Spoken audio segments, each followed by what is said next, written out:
रामकृष्ण ने संस्कृत और तेलुगु के कठिन श्लोकों का इतनी सहजता से अनुवाद किया कि दरबार के अन्य विद्वान भी प्रभावित हो गए।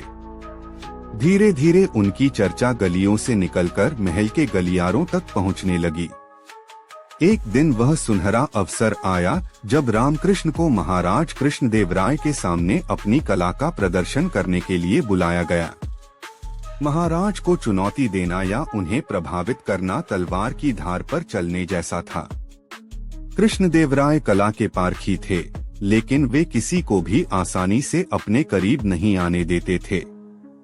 रामकृष्ण ने दरबार में प्रवेश करते ही कोई चापलूसी नहीं की, बल्कि एक ऐसा श्लोक पढ़ा जिसमें भक्ति, ज्ञान और व्यंग्य का अनूठा संगम था।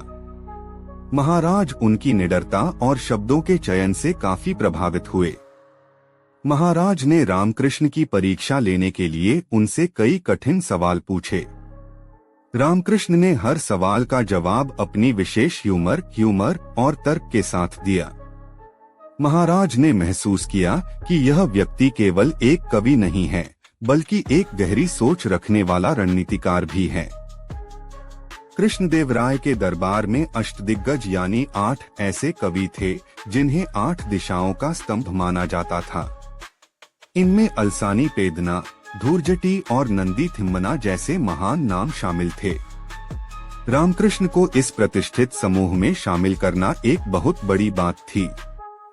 उनकी नियुक्ति केवल उनकी हाजिर जवाबी के कारण नहीं हुई थी, बल्कि उनके साहित्यिक योगदान की वजह से हुई थी।